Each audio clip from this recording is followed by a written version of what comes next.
Bang. Laptop's giving me a kick. What's happening, man? Bro. Fucking trying to stay sane. Yeah, And you? yeah, pretty much the same, dude. Yeah, yeah. Trying to stay busy. You know, when you've got a small one running around, dude, it's no small task. Let me tell you, No, I know. I spoke to my brother today, and he has his two kids as well. And like, dude. it looks busy. It's hard lines, bro. It's definitely Looks hard busy, lines. bro. Busy. Most importantly, dude, let's get a glance at that fine mullet that's happening under that Oh yeah, beanie. fuck. This is a home. This is a home job here. That's a home job. That thing is sterling. That is Oh sterling. yeah. That is. It's it's been a work in progress. I feel Bro. like It's been like they need to make hats like that, dude. very exotic. Yeah. I didn't even know what the fucking Tiger King was until like there was like a million memes about it, and I was like, what the fuck? And then I saw on Netflix that it was there, and I was like, who the fuck is this guy? Guys keep sending me pictures like memes of him, and I'm like, who the fuck Don is this Exotic. guy? Like, who is this guy? I don't even know who he is. Fucking Jesus. amazing, dude. That's some serious commitment there, though, dude. That's rocking.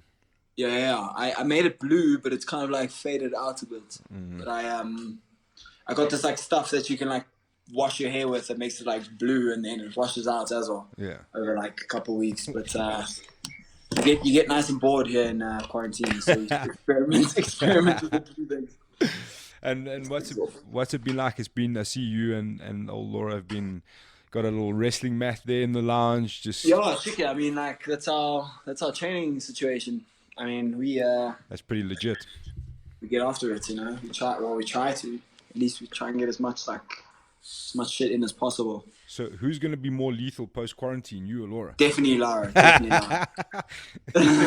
Definitely Lara. She's gonna be lethal. Yeah, when we're done here. thick. She's got a really good training partner. So she, if she's not better after this, then fuck, then we got a problem. Then there's something wrong with me. There must be. Yeah, gotta take up chess or something, dude. Anyways, Don Madge, bro. Yes, sir. One of the cooler things about this time is, you know, everyone's always got busy schedules and an up and down, and it's a bit of a catch up. Hey, Pablo, There he is. what a beast! He's gotten big, eh? Yeah, he's massive now. Doesn't stop.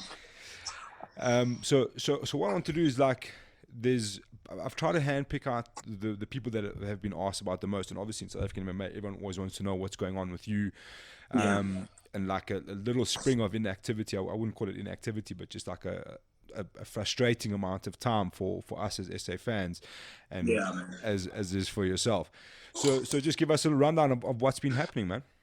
Nothing. Like, I mean, I was in Cape Town before things like started getting like a bit like weird, and then when we got back from Cape Town, we saw like all this stuff going on, and Lara and I decided that we we're just gonna like quarantine ourselves. So we've been in quarantine for 2 extra weeks. Yeah.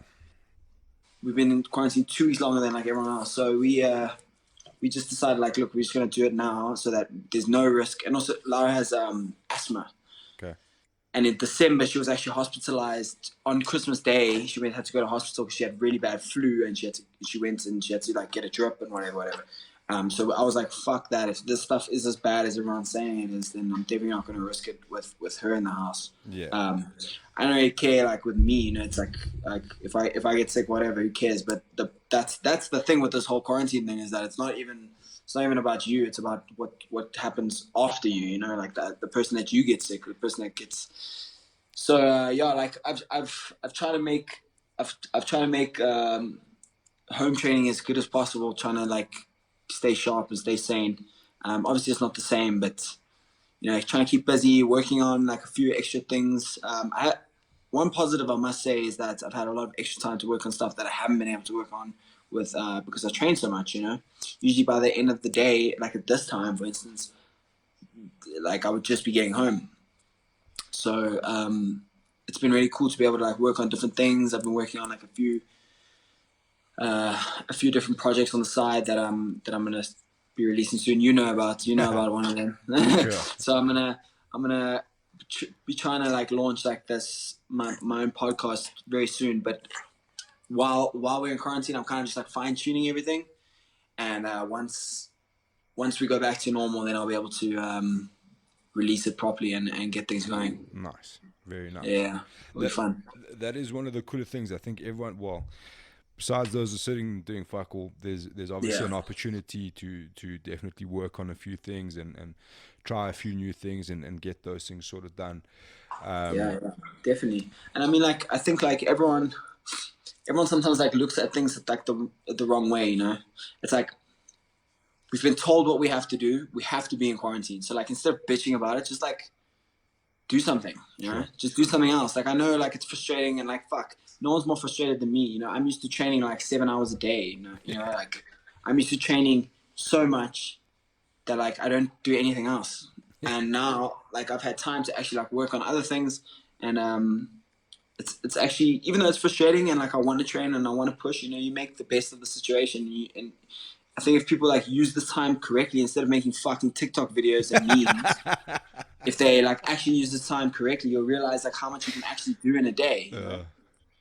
It's crazy, man. Like every time I go into thing, I'm like, okay, so you motherfucker, you guys didn't have a job or didn't work beforehand, and now when you get in quarantine, you're still just sitting around making TikTok videos. Like, what are you doing? Just do something. You know, do something. Fuck. Man, it's crazy. Yeah, man. But yeah, that's kind of the lesson that I'm trying to take out of this quarantine thing, is that like, you know, you have to play the cards you're dealt, you know. So we dealt this card, and now we just got to play it instead of bitching about it. Yeah.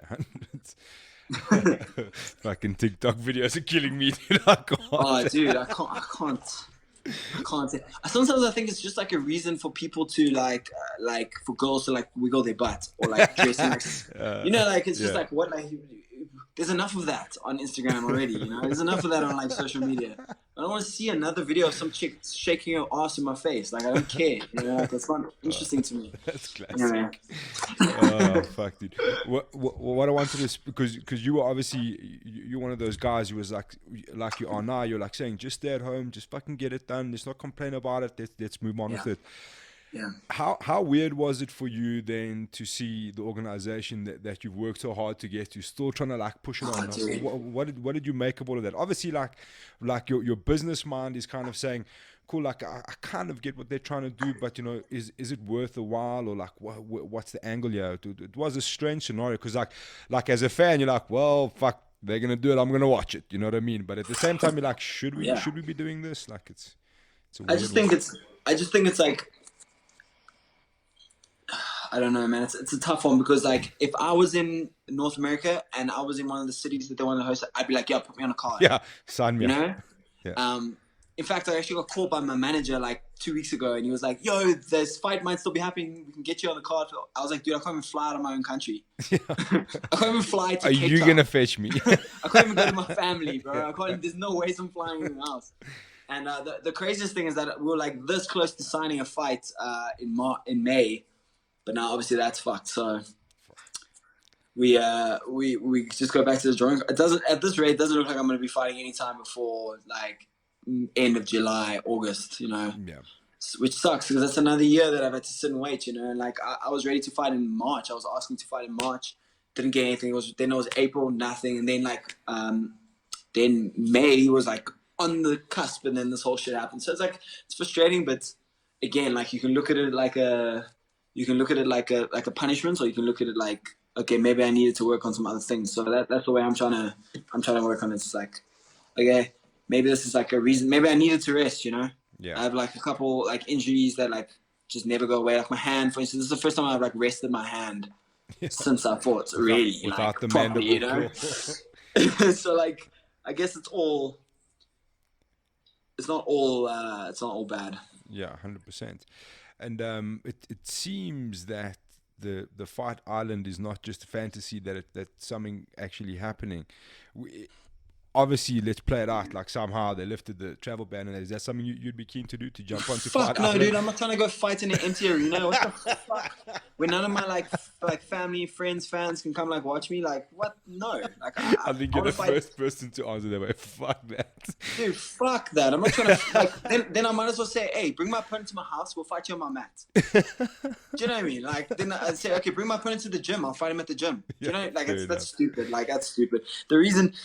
Look, I was having this conversation the other day, and it's like, okay, if we want to make fighting like a sport and an entertainment thing, then got to keep it sports and entertainment. It can't just be about fighting then, because it's not just about fighting. Because if it was just about fighting, there'd be no rounds, you'd wear no gloves, there'd be headbutts, there'd be stomps on the ground, there'd be kicks on the ground, knees on the ground. It'd be one, you know what I mean? It would that's fighting. That's fighting. Yeah, I've been sure. watching UFC 1, UFC 2. That's fighting. It's not as skilled, but like if you had the guys that are as skilled as we are now fighting those rule sets, that's a real fight. There's no like butt scooting, no like hanging onto single legs because you just don't know what else to do because you got rocked. You're gonna get stomped in your head. That's a real fight. So if we're gonna make it sports and entertainment, then it needs to be sports and entertainment, and treat it like sports and entertainment. Don't make it like, oh no, a fighter's got to fight. It's like, oh, but then what happened to fucking me kicking this guy in the face on the ground? You know what I mean? Like, dude, come on, you guys gotta draw a line in the sand and tell us what are we doing? You know? Yeah. So that's like my thing with this whole Fight Island thing. It's like I'm not trying to go fight in the middle of nowhere where no one's gonna watch me and it's only gonna be on TV. And it's like, you know, I like walking out and feeling the energy of the crowd and like hearing people going crazy or booing or fucking like, I don't know, like I like that shit. So, and also like being in the locker and like hearing the crowd. You know, you're in the locker room and you hear like, ah. That for me is like what it's about. Like that gets my dick hard, bro. So I'm fucking like, you know, that's what I want to be doing. So Fight Island, yeah, obviously if that was the only option, yeah, for sure. But you know, if there's other options, then I definitely want to do where there's a live crowd and there's like a bit of a experience to it. Yeah, sure. It's such so. I don't know if CS ever contacted you about making a small video about all of this stuff. He did, yeah. Sorry, CS. Sorry, CS. But like, and that was one of his questions. Like, what do you make of fighting without a crowd? And I'm like, it's quite a hard and quite an easy question at the same time, because it's like, for me, if I'm gonna watch it, I wouldn't like. I mean, as media, you're gonna sit there, you're gonna do what you have to do, but like, even if you're one fan who's allowed in there, you're gonna be like, well, this is pretty fucking boring. You know what I mean? Like, it's just not the same. Like, I mean, I'm guessing you watched the Brazil card with no crowd. It's super fucking weird, dude. It is so weird. It's like, it's weird. It's a weird thing. Yeah, it just doesn't feel right. You know what I mean? It's like guys they're talking about doing it with football, and I'm like, have you ever seen like any major sport with no crowd? It's the fucking weirdest thing ever, dude. This is what blows my mind is that the NBA, which is way bigger than the UFC, the Premier League, which is way bigger than the UFC, they all decided, hey, listen, guys, we're gonna fucking lock this shit down until everything's back to normal. Because they understand the value of like the entertainment part is having people there to be entertained. And like for instance, like, okay, yeah, we got super sports and stuff, but what about countries that don't have the UFC on their TV? Now you have to buy pay-per-view, and some countries can't buy pay-per-views. Like I know India, I think India's only just like now been allowed to, like, but a lot of countries like Thailand, you can't buy pay-per-view. Like you have to get like a special thing for it. Well, the last time I was there, at least. But you know, like these type of things, it's just like, okay, but that's not like the way that we want to be as athletes. Like if you want to label us as athletes, then you got to give us a crowd to perform in front of. Like that's just the reality. Like imagine the Coliseum without people there. Jeez, dude. Like what? That's the whole thing is to win the crowd, to win the mob. Like that's the idea, you know. That's the idea, and it's like if you don't have a mob to win, then what the fuck are you doing? Yeah, it's so strange, man. Like sport without crowd just doesn't. It seems like something's wrong, like somebody's being punished. You know what I mean? Like, yeah, man. It's silly because then you could just say, okay, UFC, match me up with an African fighter that's in Africa. Yeah. Let them come to South Africa. We'll go live on Instagram. And we'll go live on Instagram and we'll fight in the gym. We'll fight here on my mat right now. You know, like it's like any UFC lightweights in Joburg at the moment want to get on 20 rand pay-per-view, boy. It's just so stupid. Like it's just like I don't want to do that. You know, like I understand what they're trying to do because like if I was Tony and Khabib left, but if I was Tony, I'd be like, dude, I've been training my ass off now for this fight. I want to fight. So I understand it from that point of view. And guys that like might have been fighting on the card that like want to fight and they've been training and they've sacrificed things and camp is expensive. So like I understand those guys, but like for a guy like me that wasn't even getting offered a fight, like no, you want to make me go fight in Fight Island? Fuck you. I don't do that. You know what I mean?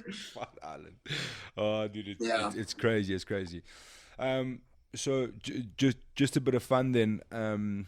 Who is your ideal opponent at this time? Obviously, it's such a it's such a widespread question, because it's not like looking at a roster of 10 guys like it would be locally. It's Yeah. hundreds of guys. I think the lightweight division is like 150 guys, or it's not Yeah, it's the 150, biggest but division for sure. it's huge, dude. It's a massive division. Yeah. You know, you obviously you had a strange assignment, the last one, which was like a frustrating one for you to figure out and deal with, but you did what you had to do and you got the job done. Yeah. Coming off like a big KO. So what's a rough sort of name that you've got pictured in your mind right now? You know, like, I guess it's not really a name. It's more like the style of, like, the kind of fighter. Style up, yeah, match. Yeah, like it's you know, guys that for me, like, guys that I come to actually like fight a fight. Yeah. You know, that aren't necessarily like just, I don't know, man. Like, the guys like Nate Diaz, Donald Cerrone, Justin Gaethje, Edson Barboza. Those are all guys that like interest me because they fight you. You know, they like want to fight because, you know, that's what they do. They fight you. You know, I'm not there to like dance around and play a points game. You know, even though I had to in my last fight. Fuck, like, there's nothing else I could do. I was trying to get that motherfucker down so I could finish him. But yeah. But you know, taking away one of my weapons is like difficult. So I couldn't let things go the way I wanted to. So yeah, like any type of fighter like that kind of wants to fight. You know, I'm still trying to get this fight with fucking Stevie Ray, dude. Like, I don't know. I've called him out. I don't know how many times I have to call this dude out for him to just man up and take a fucking fight with me. The only reason that I'm so like adamant that I want to fight him is because first of all, after my fights in my debut, I was with Chris Seibel for her camp, so I was overseas and I wasn't really training, and I was going on holiday. I was going on holiday like just after that because I planned it, and they actually said to me, we can offer you a fight with Stevie Ray in London in March, but I was like, dude, I'm only gonna get home near the end of February. And then like then the fight was like on the 14th of March or something. I was like, I just don't have enough time to prepare. But that's a great matchup for me. I would love to have that. So then after I got back and I started training and I was ready to fight like around, I was ready to fight from like May already. That's when I kept calling him out. And then the Sweden card was on the 1st of June, and I was like calling him out, and then he wants to be all brave on Twitter and like accept the fight and be like, hey, yeah, we'll fight, dude, cool, let's do it. And then like, when push comes to shove, he fucking doesn't. He takes another fight. And then the same thing again now for this last London card. I called him out again, and he was like, oh, no, I've got bigger fish to fry. And he's fighting Mark Diakasi. And I'm like, how's that a bigger fish than me? How's that a bigger fish than me? Like, what are you talking about? Just because he's had more fights in the UFC doesn't make him a better fish, bro. You know what I mean? And then that fight, obviously, that card got cancelled and stuff. And I'm just like, dude, if you want to be brave on fucking Twitter, then accept the fight. You know, I'll never. If someone chirps me on Twitter and is like, "Oh, I want to fucking fight you," and I'm like, "Yo, motherfucker, let's do it." I'm not gonna allow like run to my manager and be like, "Oh, please get me another fight." Like, no, like I'm gonna. Do you know what I mean? Like, so that's my issue with Stevie Ray. That's why I still want to fight him, because I'm like, that motherfucker doesn't want to fight me. Because if he did, he would have accepted a fight against me, and I would have fought him in June in Sweden, which I really, really, really wanted to be on because that was a cool card and it was a nice short travel trip for me. And because my first fight in Moncton was like a 37-hour travel. Like, it was ridiculous. I was cutting weight, time zones, weather. It was sucked. So that's why like I really asked to be on the Abu Dhabi card, because it was a 10-hour flight. Not necessarily because I wanted to be on that card. It was just because it was the closest fight that I had for the shortest amount of distance to travel. So I didn't have to like travel cutting weight and all that stuff. So like that's kind of where I'm at now. You know, like if obviously if it's a big card and it's like a huge card and it's in North America, like that would be great. You know, but I'm not gonna go to North America to be on like some shitty card in like Oklahoma. You know what I mean? Like, it's like, no offense, Oklahoma. No offense, Oklahoma, but it's like, you know, like you want to fight in Vegas, you want to fight in California, you want to fight in New York, you want to fight like in those like fight cities, because that's where you want to be. So I'm always aiming for European cards, just because it's a 10-hour flight. You know, from here to there, it's 10 hours, no time difference, like a 2-hour time difference, or an hour time difference or whatever. it's perfect for me. And because I'm still on my first contract at the UFC, it's not like they're paying me crazy amounts of money. So like, no, I'm not gonna travel 40 hours to go fight some like debut guy again. Like, you know, like. Yeah. Yeah. So yeah, that's kind of where I'm at. So I figured like Dublin in August, and if that bitch Stevie Ray wants to fucking fight someone, then like I'm his guy. You know, Scotland, Dublin is like so close. Scotland and Ireland, I mean, are so close together. That would be I'm sure he's gonna want to be on that card, but whether he wants to fight me is a whole nother story. Okay. Yeah, man, fantastic. And look, for us from where we're sitting here in South Africa, that's a cracking fight. I think stylistically it's a great fight. I mean, Stevie Ray is a very skilled opponent. It's quite a big name in terms of between here to Europe, kind of MMA. He fits in quite nicely.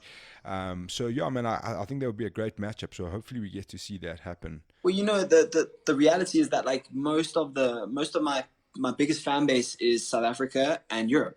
Yeah. Those are my two biggest fan bases. So in terms of like analytics and stuff like that, so for me it would make sense to fight one of Europe's bigger stars, or more well-known fighters, in their backyard, win over the fans, then move on to the next continent. You know, like that to me makes sense. And especially because it's so convenient just to fly here. You know, like a quick 10-hour flight, no problems, the same day. How crazy is it that we're saying a 10-hour flight is quick? I mean, dude, yeah, right, exactly. It's just a short 10 hours fucking sitting on and that's what these guys don't understand. Cylinder doing like, fuck all for 10 hours.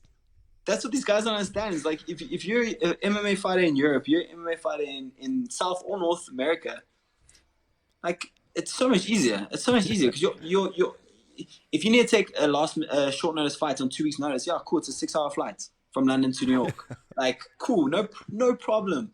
For me, if I want to fly to New York, it's going to be like 20-something. It's going to be a whole day of traveling while cutting weight, while having a short camp, you know, it's just like, okay, you know, like full, put me on a fucking European card, bro. Yeah. You know? Yeah. And especially like now, once this is all over, like it's European summer, so like it makes sense. Like they're going to want to put on events there. So yeah, hopefully I get that call, and when everything goes back to normal and I'm back into training, that I get the call and just like actually get a fight and hope that we can maybe get the fight with Stevie Ray. Otherwise, I don't really care who I fight at this point. There's no one. Again, on the contract that I'm on now, I'm not going to be fighting a top 10 guy. So me even like thinking of top 10 guys, it's not going to happen now because it's just not how it works in the UFC. You got to work your way up. So, you know, I don't really care who they put me with. It's just about getting me on a fucking fight card, man. 100%. Well, bro, hopefully that all comes to fruition pretty soon, dude. Obviously, we're all dying to see you back in action, man, and I don't think anyone's dying more than you are to get back in there. Yeah, dude, like it's frustrating fighting like once a year, you know? Yeah. It's really frustrating. Yeah, I can imagine. Well, dude, hopefully you get that call soon. Thank you. You're definitely with the right management. We know that much. If anyone can get it done, they can, and hopefully they'll fix it up real soon. And good luck to the both of you there in your household. Hope you guys stay safe, stay sane, and we'll chat to you soon, bro. Thank you, bro. I appreciate it. Thanks for your time, man. Ciao. Peace out. Peace. Thank you.